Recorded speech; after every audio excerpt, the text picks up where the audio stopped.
आधा फुल और बोलती चट्टान। बदलीपुर की टीम आधा फुल। नाम किट्टी, उम्र 16 साल, कक्षा 11वीं। गुण जोश भी है और होश भी। किट्टी के लिए कुछ भी इम्पॉसिबल नहीं। नाम अदरक, उम्र 15 साल, कक्षा 7वीं के बाद स्कूल छोड़ दिया। गुण 1 नंबर का जुगाड़ू। अदरक के पास तरकीब की भरमार है। नाम तारा, उम्र 12 साल, कक्षा 7वीं। गुण जानकारी की चलती फिरती किताब। तारा कभी झूठ नहीं बोलती। तीनों बदलीपुर में रहते हैं। तीनों को जासूसी करने का बड़ा शौक है। बदलीपुर में कुछ भी होता है तो तीनों पहुंच जाते हैं केस को सुलझाने। इन तीनों ने मिलकर एक टीम बनाई है जिसका नाम है आधा फुल। सब लोग कहते थे कि बदलीपुर की पहाड़ी वाली चट्टान में एक दानव रहता है। एक दिन उसी चट्टान पर कुछ लिखा मिला। आज चट्टान दानव बोलेगा। किसी ने मजाक में किया होगा। चट्टान दानव तो बस कहानियों में होता है ना। हमारी दादी कहती थी कि इस पहाड़ी में एक दानव रहता है। बदलीपुर वालों, मैं चट्टान दानव हूँ। मैं सबको खा जाऊंगा। चट्टान दानव को बोलता सुन सब डर गए। नहीं, हमने क्या बिगाड़ा? हमें छोड़ दो। मैंने तो कुछ नहीं किया, मुझे जाने दो। हमें छोड़ दो, मत मारो। छोड़ दूंगा, लेकिन एक शर्त पर। क्या शर्त? सवाल पूछूंगा 4। अगर गलत जवाब आया एक भी बार तो बर्बादी के लिए रहना तैयार। जाने क्या पूछेगा? आज तो शामत आई। ये सुनकर सब बच्चे किट्टी के पास आए। अदरक कहाँ है? सिर्फ वही जवाब दे पाएगा, क्योंकि वो ही इतना बहादुर है। क्या तुम्हें याद नहीं है?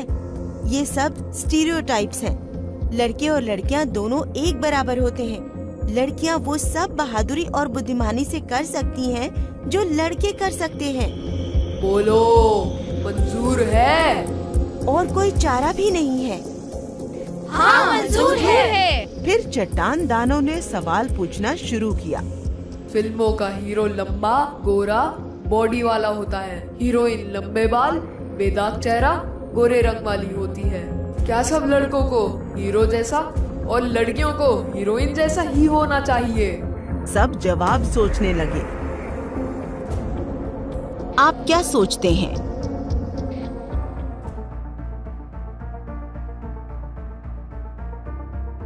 पायल और अभय एक साथ बोल पड़े। हमें पता है इसका जवाब। बताओ, पर याद रखना, गलत जवाब मतलब तबाही। नहीं होना चाहिए। क्यों होना है हीरो जैसा बॉडी वाला? मैं तो एकदम ओरिजिनल हूँ, किसी के जैसा नहीं, बस खुद के जैसा। जो जैसा है ठीक है। गोरे होने से क्या होता है? मुझ पर भी प्रेशर था, पर फिर मैंने सोचा असली चीज तो गुण है। जैसे मैं निशाना अच्छा लगाती हूँ, तो टीवी वाली मॉडल के जैसा लगने के लिए मैं क्यों टेंशन लूं और अपना समय, पैसा और मन की शांति बर्बाद करूं। सो जैसी हूँ अच्छी हूँ। सही जवाब। याहू! याहू! अभी 3 सवाल बाकी हैं। पूछो।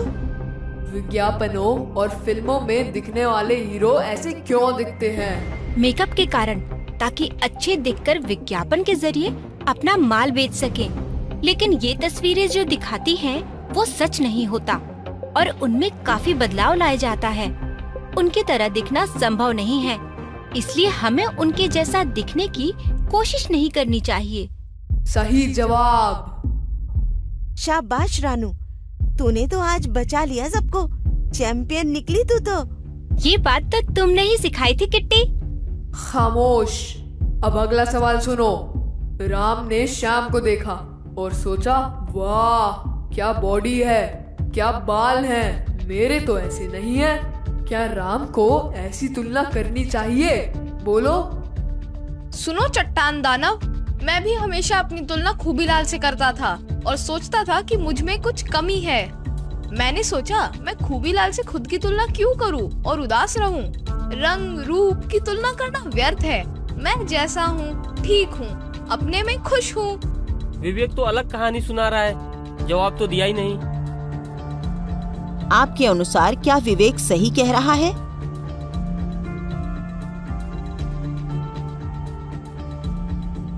शाबाश विवेक, तुमने एकदम ठीक किया। सब एक जैसे नहीं हो सकते। किसी और से तुलना करके खुद को क्यों परेशान करना? सब अपने आप में खास है। वाह, क्या जवाब दिया है। अब आखिरी सवाल पूछता हूँ। मैंने किसी से पूछा कि क्या तुमने वजन कम किया है? बहुत अच्छे लग रहे हो। क्या मैंने ये पूछकर सही किया? क्यों पूछा तुमने? गलत बात। इतने बड़े दानव हो, इतना भी नहीं पता कि लुक्स को लेकर कमेंट करने से क्या होता है। अरे ये क्या कर रहा है? दानव को क्यों डांट रहा है? दानव गुस्सा हो गया तो? खूबीलाल का जवाब सुनकर चट्टान दानव बोल पड़ा। लगता है तुमको जान की परवाह नहीं है। मुझसे ऐसे बात कर रहे हो? खूबीलाल का जवाब अभी पूरा नहीं हुआ था। अरे, एक तो गलत काम करते हो, ऊपर से मुझे धमका रहे हो। मेरे चाचा ने बॉडी की तारीफ की तो मैं लुक्स को लेकर टेंशन लेने लग गया और मुझ पर अच्छा दिखने का प्रेशर बढ़ गया। सारा टाइम आईने के सामने ही लगा रहता। पढ़ाई लिखाई तक से मन छूट गया। मैं जितना भी रंग रूप को सुधारने की कोशिश करता, उतना ही बुरा महसूस करता। यहाँ तक कि चाचा का कमेंट सुनकर अदरक भी अपने लुक्स को लेकर परेशान हो गया। पर जल्द ही अकल आ गई। दोबारा जब किसी ने लुक्स पे अच्छा या बुरा कमेंट किया तो मैंने उसे टोका और ऐसा करने से मना किया। तो चट्टान दानव, तुम भी लुक्स को लेकर ना अच्छा ना बुरा कैसा भी कमेंट मत करना। तू तो गजब लड़का है रे। सवाल के जवाब में पूरी कहानी सुना दी। एकदम सही बात कही। हम जीत गए। हाँ, तुम जीत गए। अब तो सारे बच्चों को जवाब पता चल गए। पर सिर्फ याद करने से कुछ नहीं होगा, इन सब पर अमल भी करना होगा। मैं हमेशा हमेशा के लिए बदलीपुर छोड़ के जा रहा हूँ। जहाँ ऐसे चैंपियन रहते हैं, वहाँ मेरा क्या काम। चट्टान दानव की बात सुन सब खुशी से झूम उठे। देखो, तुम्हारे बिना भी हमने जवाब देके बदलीपुर को बचा लिया। ये अदरक डर के मारे कहाँ गायब हो गया? ये सुनकर किट्टी और तारा मुस्कुराते हैं। तभी अदरक किट्टी और तारा के पास आता है। किट्टी, वाह क्या तरकीब थी। एक ही बार में पूरे बदलीपुर के बच्चों को समझा दिया। चट्टान दानव, तुमको भी तो मजा आया होगा ना आवाज निकालने में? अदरक ही चट्टान के पीछे से बोल रहा था। ये आधा फुल की तरकीब थी। रूप रंग की तुलना और शारीरिक बनावट से जुड़ी बातें हमारे समाज में आम है, लेकिन ऐसी बातें सबके लिए हानिकारक होती है और आदर्श रूप के दबाव को बढ़ावा देती है। ऐसी बातें लोगों के गुणों और रुचियों से उनका ध्यान बटाती है।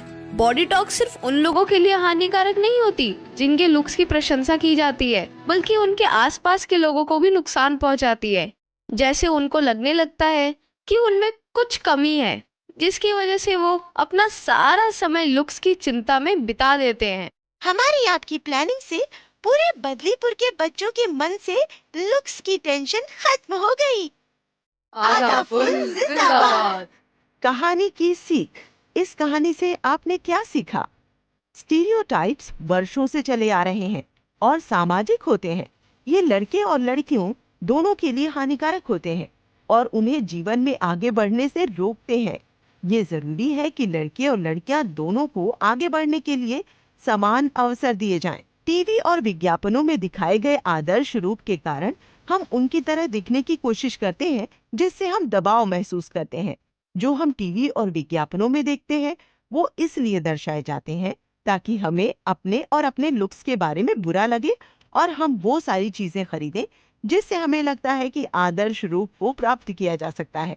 इसलिए हम जो भी टीवी और विज्ञापनों में देखते हैं उससे हमें अपनी तुलना नहीं करनी चाहिए, क्योंकि जो भी हम देखते हैं वो सच नहीं होता है और उसे पाया नहीं जा सकता है। उससे सिर्फ समय, पैसा और मन की शांति व्यर्थ होती है। रूप रंग की तुलना और शारीरिक बनावट से जुड़ी बातें हमारे समाज में आम है, लेकिन ऐसी बातें सबके लिए हानिकारक होती हैं और आदर्श रूप के दबाव को बढ़ावा देती हैं। ऐसी बातें लोगों के गुणों और रुचियों से उनका ध्यान बटाती हैं। बॉडी टॉक सिर्फ उन लोगों के लिए हानिकारक नहीं होती जिनके लुक्स की प्रशंसा की जाती है, बल्कि उनके आसपास के लोगों को भी नुकसान पहुंचाती है। जैसे उनको लगने लगता है कि उनमें कुछ कमी है, जिसकी वजह से वो अपना सारा समय लुक्स की चिंता में बिता देते हैं।